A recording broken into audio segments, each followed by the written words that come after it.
Good morning, everybody. My name is Gary Parker.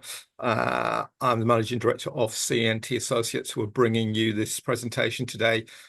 This is supported by the Royal Borough of Greenwich's Generative Business Programme, a free business support programme for certain types of business in the Royal Borough of Greenwich. We have invited other people on as well.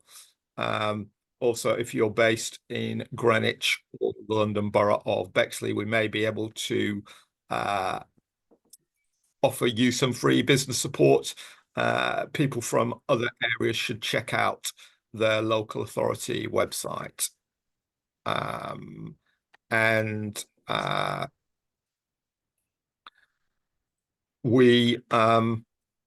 This presentation will last about an hour. We're going to introduce ourselves shortly, and if you can keep yourself on mute while we're doing the presentation, which will last approximately 40 minutes. There'll be ample time for questions as well. Anybody who attends today will get a copy of the slides. This recording will also be put on our YouTube channel and maybe put on other platforms as well. So we're going to introduce ourselves now. That's me, Gary Parker, and my colleague, Sybil Mayard. So Sybil, if you can load the presentation, I'd be grateful. Okay, here we go.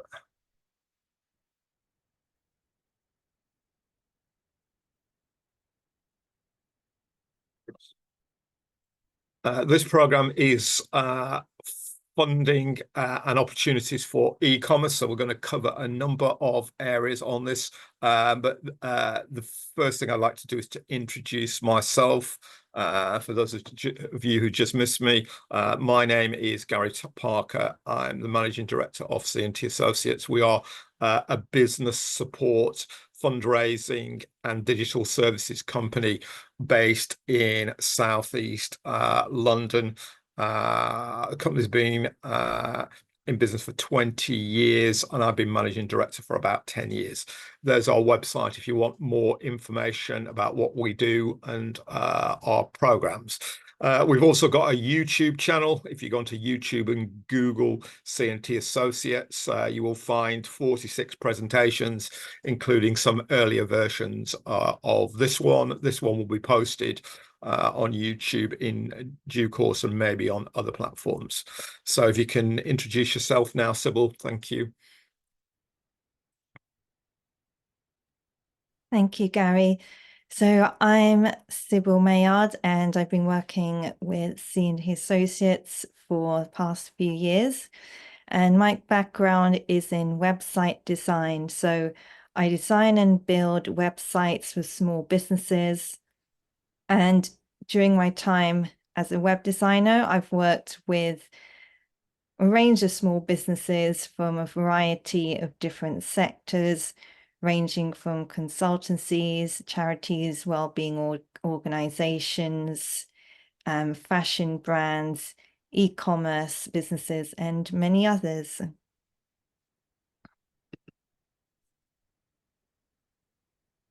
Okay, thank you for that, Sybil. So that's us.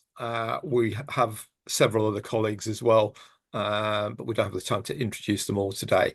What we're going to do this morning on the topic of funding and opportunities for e-commerce, Sybil will handle the first part of the presentation, which will cover what is e-commerce, so the general background and information about that, and then an intro to Shopify, which is one of the main online stores. Then we will also look at drop shipping, which is a way you can potentially develop your business through product sales. Then we're going to look at the general funding situation for e-commerce businesses, and where you can potentially get further information and possibly funding opportunities. And finally, there will be a question and answer session, and then following on from that, some information about the next steps, any other questions, and then our contact information at the end. So I'll hand back over to you, Sybil, for the next few minutes, so we'll take you through the e-commerce and other related areas. Thank you, Gary. So I'll be doing the first half of this presentation. So we're going to begin from the basics. What is e-commerce? So here's a definition. E-commerce is the buying and selling of goods and services over the internet. It's conducted over computers, tablets, smartphones, and other smart devices. Almost anything can be purchased through e-commerce today, and it can be a replacement for brick and mortar stores, although some businesses choose to maintain both. So e-commerce and having a physical premises can work hand in hand together. Now, there are different types of e-commerce, and your business organization will fall into one or more of these categories. So we have B2C, which is selling from a business to an individual consumer. That could, an example of that could be a supermarket, for example. B2B is one business selling to another business online, and this includes wholesale buying. There's C2B, which is a consumer selling to a business. An example of this could be a photographer. So if you are a photographer who produces stock photos, you're an individual, but you sell them to businesses. So businesses can use your photographs on their websites, flyers, etc. And C2C, which is consumers selling to one another. And examples of these are marketplaces like eBay, Etsy, Facebook Marketplace, and Amazon.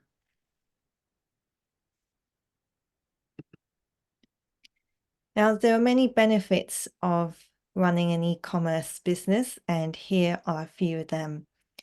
First of all, low overheads. So the costs are much lower than running a physical store. Your store is accessible to customers 24/7. So even while you are asleep, your online store is working hard for you, getting those inquiries and those customers' orders in.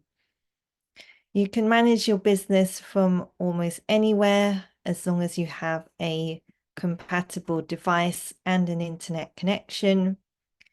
You can potentially reach an international audience, or you can at least reach customers which are outside of your local physical location.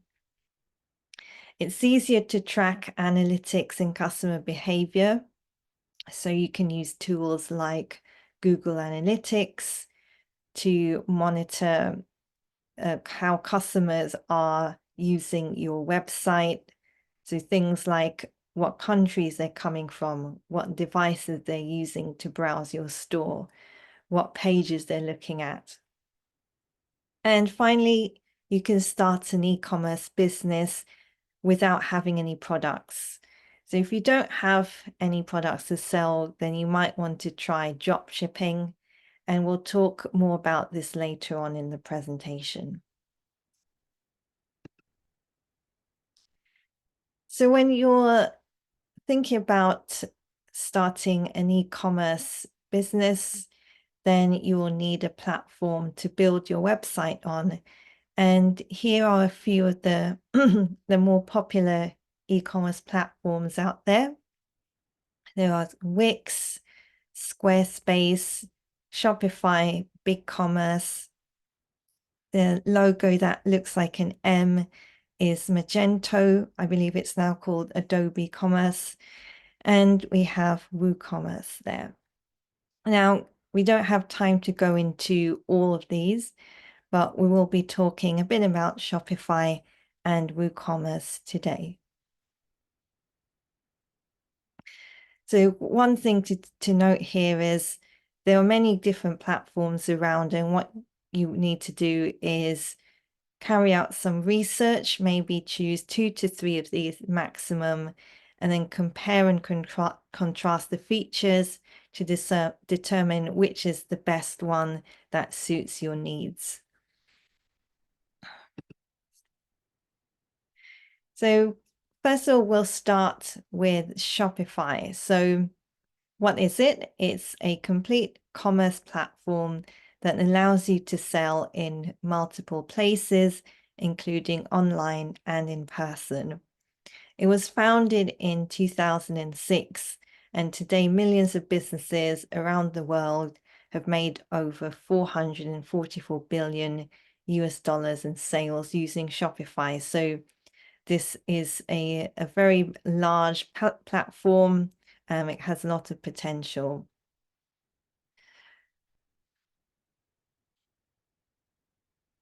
And it's also a very scalable platform. So it's not just for small businesses, whether you're large or small, just starting up, or whether you're established, then Shopify offers a plan that's right for you. So why should you use Shopify?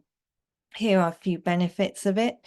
So you don't need to worry about upgrading or maintaining software or web servers. All of that is done for you. Themes are highly customizable without the need for editing any code.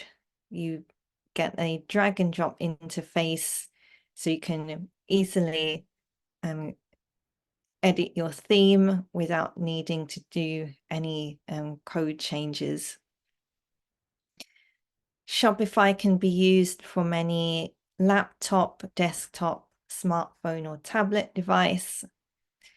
It supports selling to international markets using the Shopify Markets feature.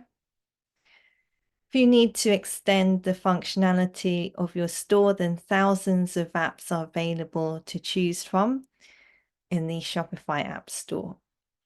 It includes excellent marketing and SEO tools. And finally, you get 24/7 access to the Shopify support team. So they're available via the online chat. There's also a community forum. So help is always close at hand when you need any support.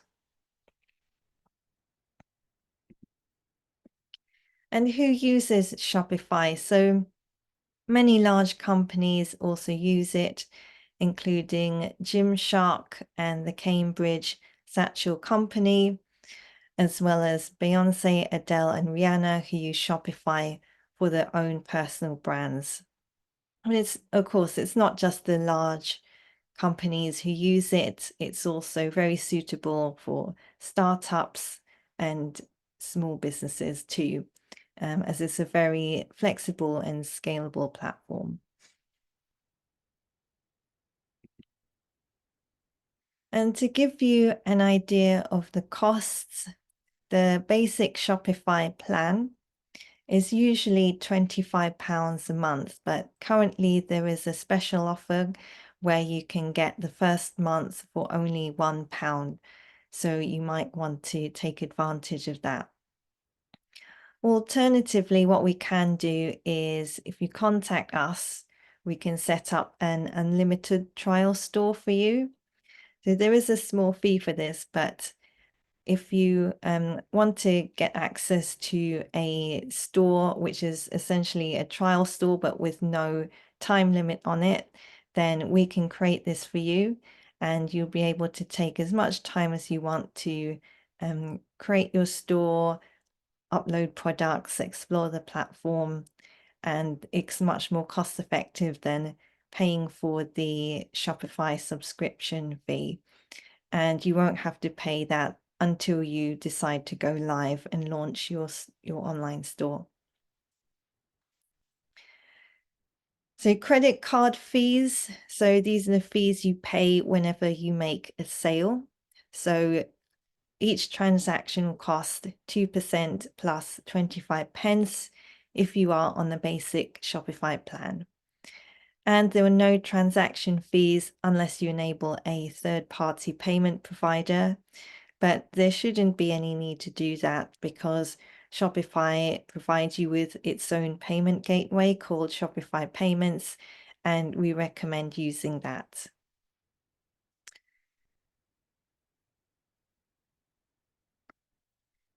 Now we're going to talk a little about WooCommerce.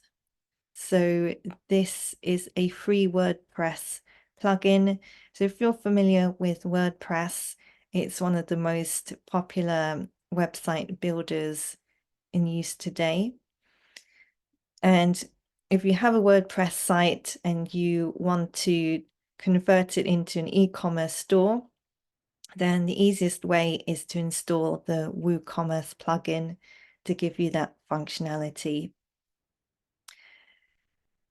So WooCommerce is highly customizable. There are hundreds of extensions and themes available from the WooCommerce marketplace if you need to extend the functionality of the basic plugin. There is a Woo Payments fee. So Woo Payments is the payment gateway that WooCommerce provides. And whenever you make a sale, you will pay 1.5% plus 25 pence. Now, unlike Shopify, where all of the upgrades and maintenance is done for you, if you're on WordPress, you will be responsible for doing that. So you need to make sure that your WordPress software, all of the plugins and themes are kept updated on a regular basis. And we recommend doing this maybe once a month or even once a week, because if you don't do that and your website starts to get out of date, then that could cause security issues. But even though that could be seen as a disadvantage, we still highly recommend WordPress. That's it's cost effective and it's a very customizable and flexible platform. So those are two of the most popular e-commerce platforms available, just to give you an idea of what they're capable of doing. So we'll talk now briefly about drop shipping. So this is a business model that has become quite popular recently, and it's a way of selling products without having to physically own them. And the way it works is the products are sent directly from your supplier to your customers. So there's no need for you to manage inventory or handle any shipping logistics. So you never need to physically hold any stock. All of this is managed for you. You only buy the products once you make a sale. And here are a few examples of drop shipping apps which work with Shopify. So there's AliExpress, there's Printful, there's DTG UK. So the two we mentioned here, Printful and DTG UK, are examples of print and demand services. So what these are, if you're running a t-shirt business, for example, you might have all the designs for your t-shirts displayed on your website, but you don't have to have them already made and you don't need to have the stock for them readily available. So whenever a customer places an order for one of your t-shirts, that order will go to Printful or the app that you're using. They will print the t-shirt for you and that will get sent directly to the customer. And here are the 4 steps. So step 1 is a customer places an order on your online store. Second step, the order will be sent to the manufacturer. Third step, the manufacturer will prepare the item and package it. And step 4, the manufacturer will send the product directly to your customer.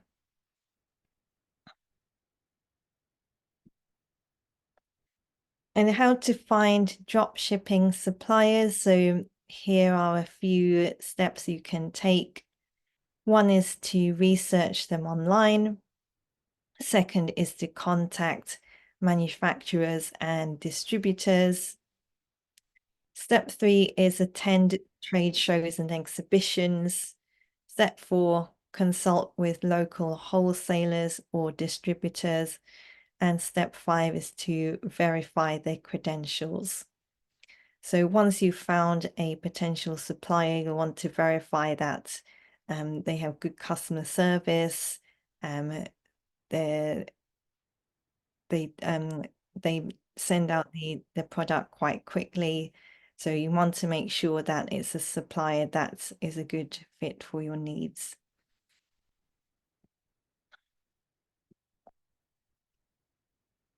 Okay, so that concludes the first half of the presentation, and I'm now going to hand over to Gary, who will talk about the funding aspects. And over to you, Gary. Thank you for your part of the presentation, Sybil.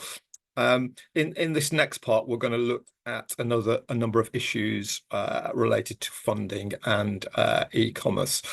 So I'll start with the obvious. Why do you need funding? Funding can obviously help you to support the development of your project or business and make it operational, especially if you're a startup or indeed a fledgling business in your first or second year.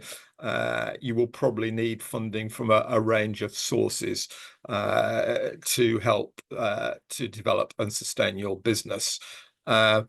If you can't afford it yourself, grant funding or loans or other forms of finance can help you facilitate your project. There are some other forms of finance available too, for example, like crowdfunding, which we're not going to cover today, but there are other, and bringing on board other investors. There's a range of potential funders out there that may be able to provide support. If you can go on to the next slide, please, Sybil. There are a number of types of funding. The first two are obviously the most common. So we'll start off with grants and loans. The difference between a grant and a loan is, for anybody who doesn't know, is grants are non-repayable and usually have stipulations on what the money can be spent on. And you have to make a written and or personal presentation. And these days, you'll probably have to do a pitch deck and a video. Some of the latest funding initiatives from organisations like Innovate UK, who fund tech funding, are now beginning to ask for those as well as a written submission, videos and pitch decks, which is a mini overview of your project or organisation and all the key aspects of it. Loans are repayable sums of money for a project or business. You have to make an application for funding, and terms and conditions are usually attached to any successful applications. These could be obviously rates of interest and other related terms. You might even have to offer what are called personal guarantees to get that funding, in other words, to underwrite some or all of the loan, based on, for example, being secured against any property may you own or other assets that you might have. So if you're looking for loans, you need to look closely at the terms and conditions, but there are unsecured loans as well, which means you don't have to provide any security. But very much depends on the nature of your project or business, and how much and when you need to raise that capital. There are other types of funding. Crowdfunding is donation or investment based funding made by a platform or an angel investor program. That is a third-party investor, maybe a company or individual with significant assets. It could be a smaller investor or groups of investors. Some platforms charge fees depending on what you raise. If you're a non-profit making business, generally they tend not to charge fees for what you raise on a platform. There are transaction charges though, and if you're a business, you would generally be paying between about 4 and 9% of what you raise. With crowdfunding, you put a project on a platform and the platform holds any pledges of funding, and then once you reach your target, they subtract their fee and then forward the rest to you. That's how it works in a nutshell. Angel investment. An angel investor is someone who invests their own money in a small business in exchange for a minority stake in it, usually between 10 and 25%. The maximum, because there are some quite strict rules on this, the maximum any one investor can put into an angel investment in a business is 32%. So it's not a majority stake as such, although there could be terms and conditions attached to the funding. If you don't hit certain targets, the angel investors could end up taking a larger stake. But anybody looking for angel investment needs to do their research quite carefully. If you move on to the next slide, Sybil. Here are some potential funders for e-commerce businesses, because that's what we're talking about today. There are other sources of funding, but see our other presentations. And there's one coming up called Funding and Support for Businesses and Social Enterprises, which will come up later in the year as part of this program. See our website for details or join our mailing list. Sybil, if you can tell us about the first one, about Shopify Capital. Yeah, so if you are a Shopify store owner, then you may be eligible to receive funding from Shopify.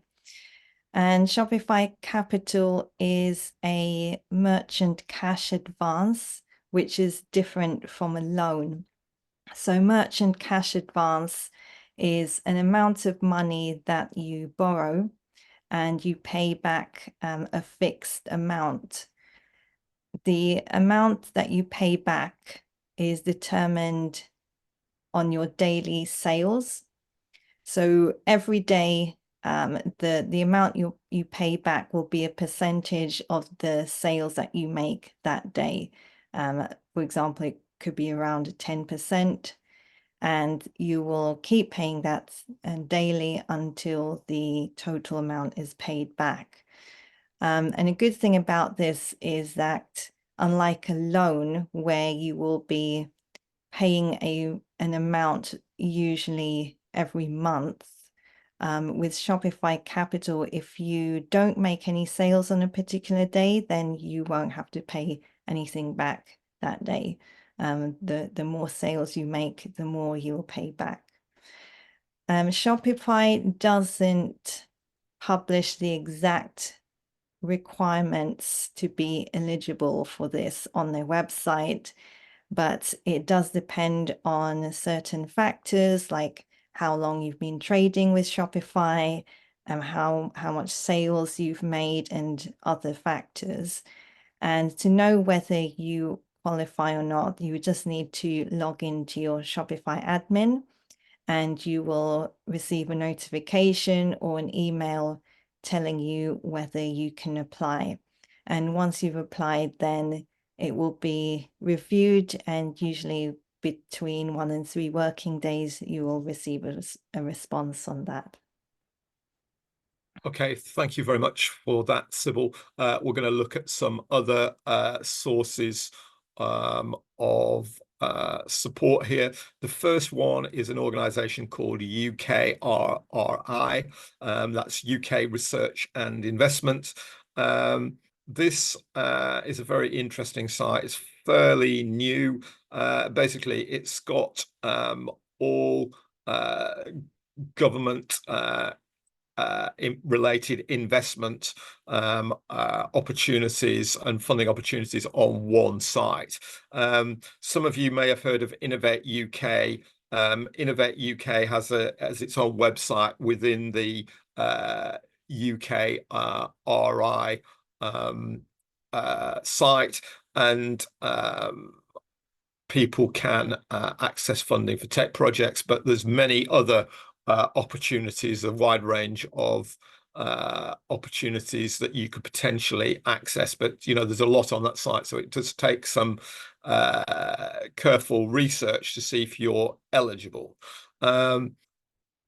Some other ones which perhaps are a little easier to navigate are the Entrepreneur Handbook, which is good for general business advice anyway. It's an online resource, but it's got approximately 60 pages of funding opportunities for businesses throughout the UK. I mean, this is subject to change.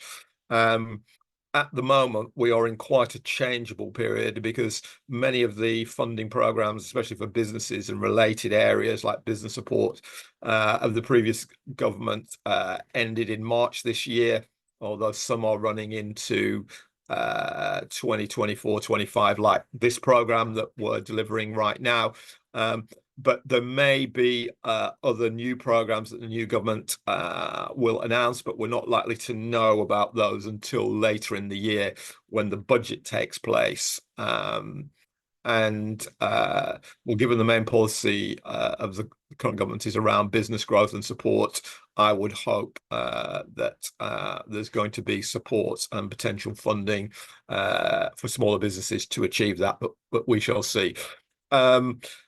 Also, another interesting site is one called Sage Advice, which is managed by the Sage accountancy software company. It's obviously in their interest for them to support small businesses, and they've got a very good site which has a lot of interesting information, well worth checking out.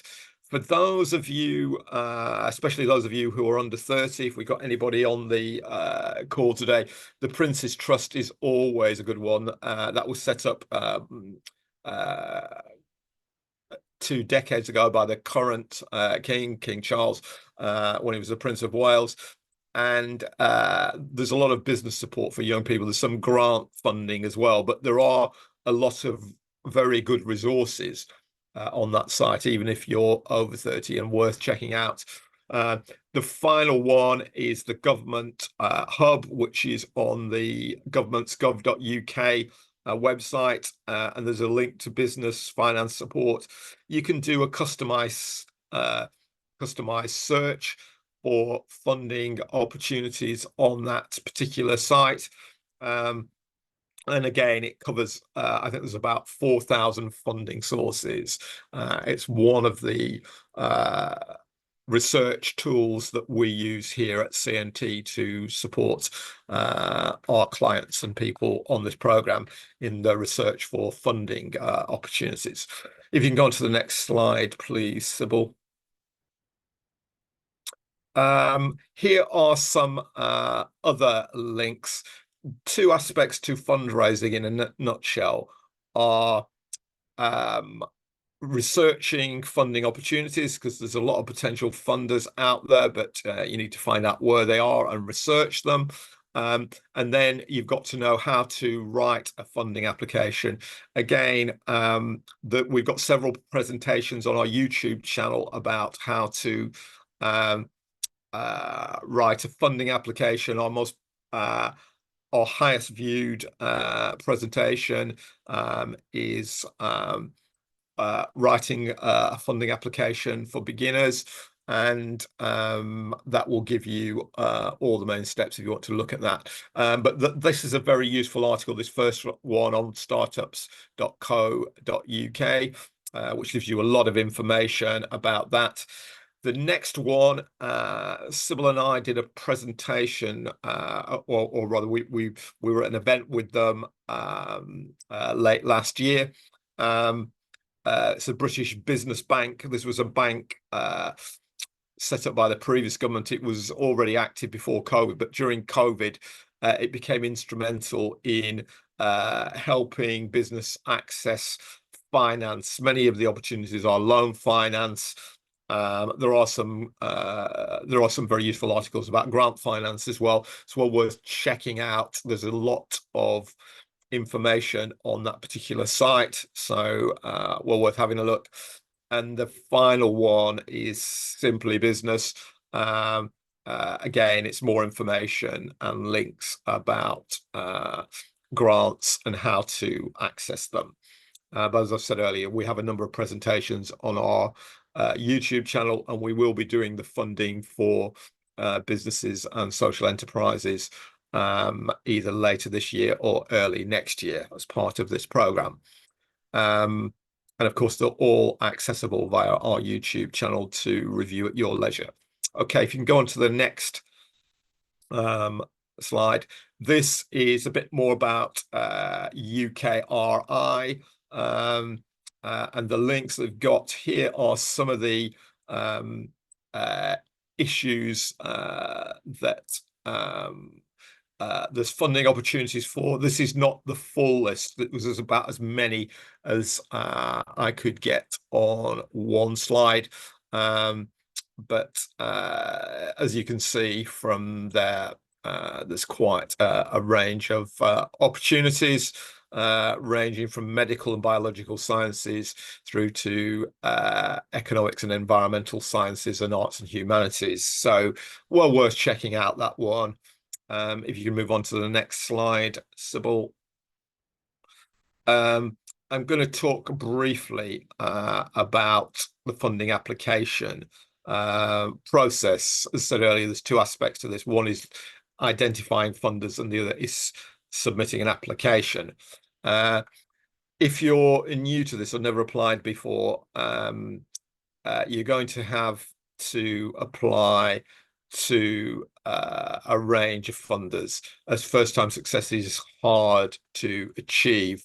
So you've really got to stick at this, really. And of course, the more applications you write, the better your skill set will become in writing applications. And again, as I said on our YouTube channel, we got presentations that show you how to do this, or indeed, we've been providing some advice and support on the program, the Generative Business Program and the Business Support Program in Bexley for free. But we don't do bid writing as part of this program. We give advice because it's a business support program. On the Greenwich program, again, we've been working with quite a few organisations on that and giving them advice and support to develop bids. There's many funders out there, but you need to find the ones that are most suitable for your project. I've given you some previous links there. That's what you need to look at. You need to consider what you need funding for. Other things that you may need include a business plan, although that includes the one that we're using on this and our other programs, Business Model Canvas. One of our clients secured some funding using that quite recently. You'll also need a pitch deck, which is a mini presentation of the key aspects and people of your business, and some policy documents, but that does depend on the nature of your business. For example, if you're in childcare or work with vulnerable people, you will need a safeguarding policy. and probably some other risk assessments and other policies related to that. For other businesses, it's less so, but it does depend on what sector you're in and who your client group are, and if they have any, if the class is vulnerable, any of them, like the ones I've just mentioned. You'll need to write an application that is clear and succinct, and that anyone who is not familiar with your business or project can understand. So keep it clear and simple. Don't try to be too complex, because funders have to read hundreds of applications, maybe thousands in some cases. So the more understandable, the more clear and concise it is, the more likely you are to succeed. If you can go on to the next slide, please, Sybil. The gap between success and failure in this area is very slight. It's like a very close horse race. Getting your nose in front makes all the difference, because it's not an inclusive process. It's designed to knock you out, because funding is limited and the number of grant awardees is limited. So you need to be aware of the key elements of this. Detail is important. You've got to get the detail right. For example, I was advising a client recently who was applying to a trust run by managed by accounting firms in the City of London, and there were some problems with the budget. Well, a group of accountants are going to really focus in on the budget, so you have to get the budget right. So that's just one example. There were many others, so getting that detail is important, even if it's only slight details. Get someone to proofread your work, get somebody else to read it. If they understand it and they've had no involvement with it previously, you've done your job. Because that will probably mean that a funder who may know nothing about your project or business can understand it as well. Many bids fail for two reasons. These are not as complex as you might think. One, what are they? One is submitting them on time, because if you don't hit the deadline, then you're not going to get funded, full stop. They won't even consider it. And the other is you have to sign the application. These days it's mainly electronic, because if your bid succeeds, you're signing up to a set of terms and conditions to receive that money.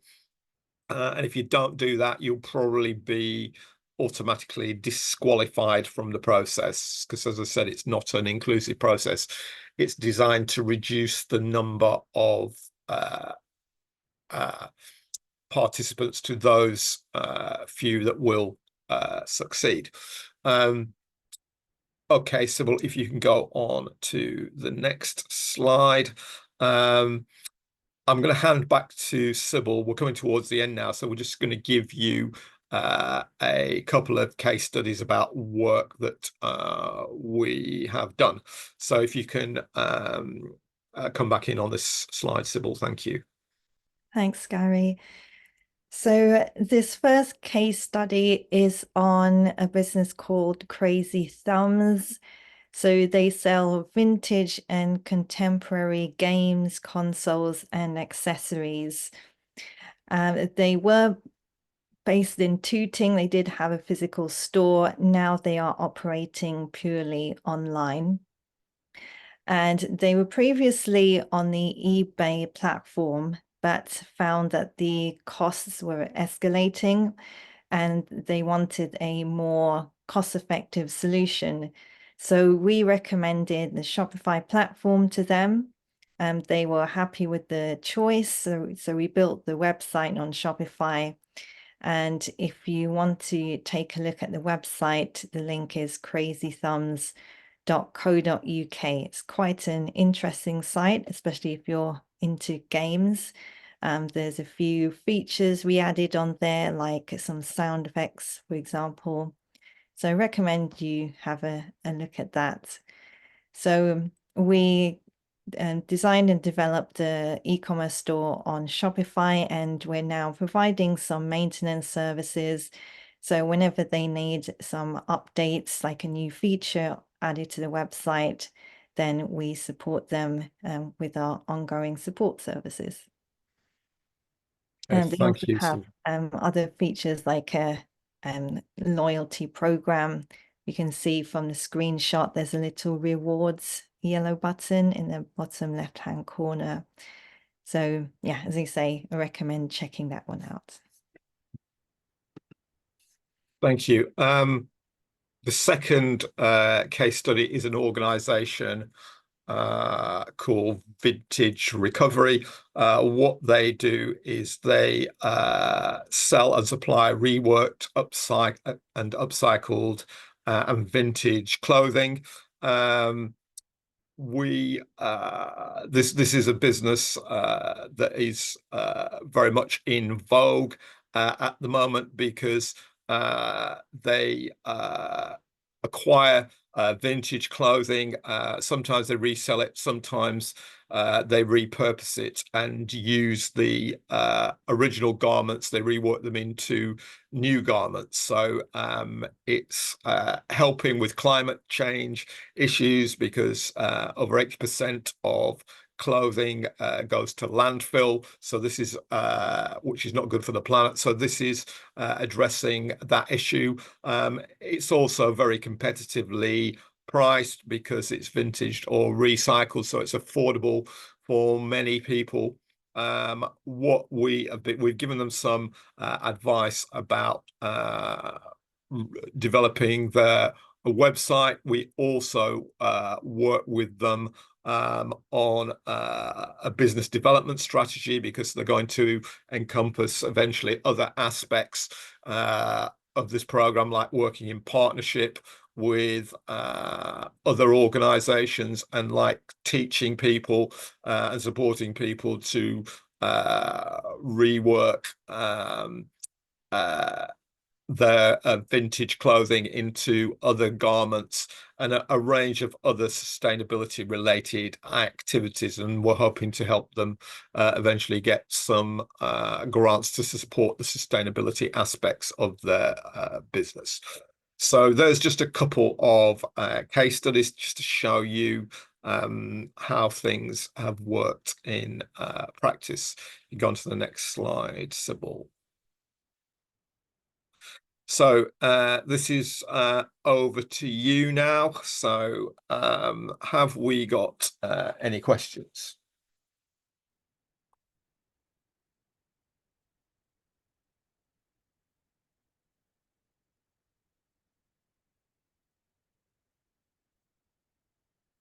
Can't see anybody at the moment.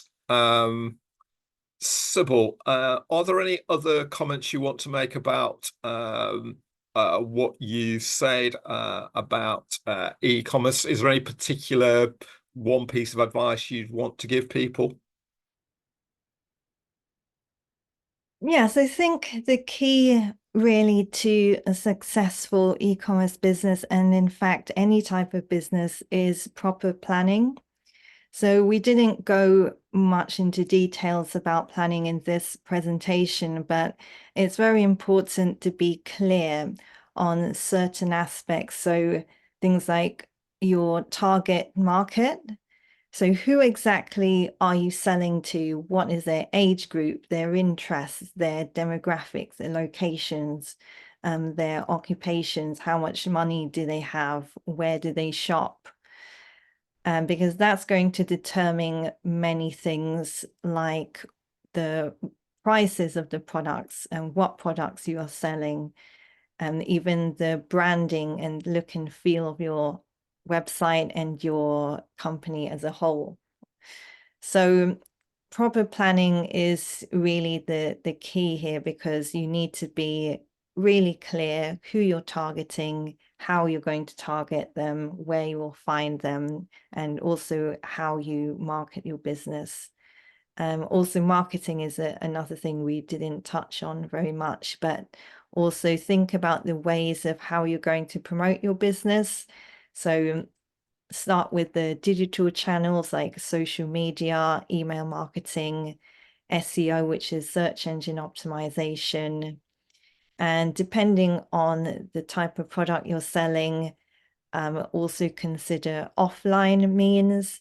So if you're a jewelry designer, for example, you may be selling your products at markets and pop-up locations. So yeah, I would, the two things I would add to this are think about your planning. So do that first. And then later on, once you've got your store in place, you've got your target audience in place, then think about how you're going to promote and market your business or organization. Okay, thank you, Sybil. We've also had two questions. One's from Vanessa about, have we secured any funding for vintage recovery? They were part of the business support program, so we weren't writing bids or bids with the people on the program because it's the nature of this program is it's a business support program, but we did give them information about grant funding. For anybody who's interested in the sustainability agenda, there is a presentation on our YouTube channel, which is called Funding for Sustainable Projects and Organization. Yeah, there it is. You can see our YouTube channel if you want to take a screenshot of that. That, of course, is free to watch. Outside of our program, we do bid writing, but we charge for that service. So I've also had a message from Yvonne. Yes, if you want to get in touch with me, Yvonne, outside the program, just email us at info@cntassociates.com and we can have a discussion about your needs. Somebody's just asked, do we design websites? Sybil, over to you. Sybil does this outside of this program because this is business support, but she does give advice about website development, Shopify, and digital marketing. And just before I hand her over on that one, for any of you who are interested, on the 25th of September, we're holding a live event in Erith on digital marketing. This is for the our Bexley program, but if you're from Greenwich as well, you're welcome, and indeed anybody else if you want to travel there, because it's not a Zoom related or hybrid event. It is a live event with a number of organizations and individuals taking part. It's a 1 hour session plus follow-up afterwards. So Sybil, over to you about websites. Yeah, first of all, Gary, are we also running the digital marketing session in Greenwich as well? The next, yes, we are. Yes, sorry. Yeah, that is on the 26th. Yeah. So there's two opportunities there. One on the 25th in Atrium Court, it is the council's offices in Erith, and also on the 26th of September at the Woolwich Library in the Business Lounge. Both are free, I should hasten to add as well. Thanks, Gary. And to answer the question about whether we design websites for our clients, and yes, indeed we do.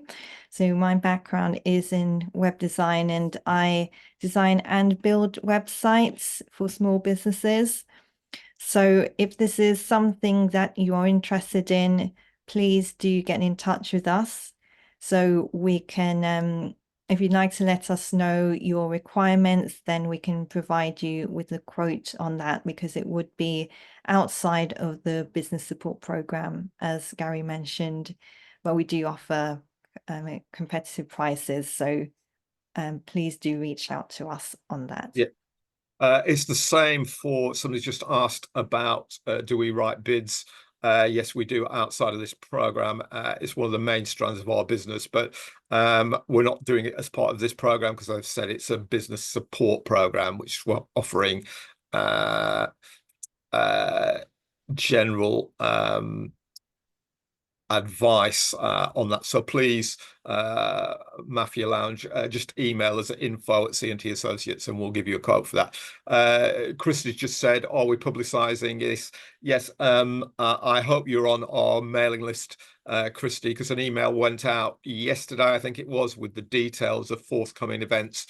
It will be on all of our events, but the Greenwich one is literally across the road from you. It's on the 26th of September, and it's at 11 o'clock in the business lounge, which is near the entrance, Woolwich Centre entrance to the library, and it is a free event. Yeah, Christy, if you want to contact us outside, just email me and I'll give you further information about our services outside the program. I don't think we've had any other requests yet. Any other questions? I have a question if there aren't Sure. any others. So Gary, you mentioned on one of the slides that certain organizations, especially if they're working with vulnerable people, may need a risk assessment or a safeguarding policy. Are those services that CNT offers? Yes, we do offer some advice on that. It depends, because we do develop general policy development, but if it gets very specialist, and particularly around safeguarding and other areas like that, those policies have got to be customized, and if you don't get them right, obviously there's legal implications from that, but it may also help. It may also be a barrier to getting funding because the funders are likely to look at those policies depending on the size of the grant funding or contract. If it's a lower level value one, it may be acceptable to have less detailed policies, but if it's a large one, or you're dealing with a very vulnerable group, like one of our clients yesterday runs a care organization that deals with people who've got dementia, so obviously that is a very vulnerable group, and they have to have a lot of things in place before, because local authorities are the main funders of this. Before you can get onto the local authority list, you've got to have a wide range of policy information, and also you've got, and this will apply to many organizations as well, you've got to have a DBS check. That is a criminal record check, for those who don't know what a DBS check is, and that's often mandatory as well, and that you have to pay for that as well. So it does depend on what sector you're operating in, but we can certainly offer some advice and support on that, or refer you to other potential sources of support, like our friends at the Federation of Small Businesses, who are going to be at the event on the 25th, and you can get some access through your membership to legal advice and support through them, which may be something that some businesses might want. They might want legal advice about their status related to policies and contracting, and you can get that advice for free as part of your membership.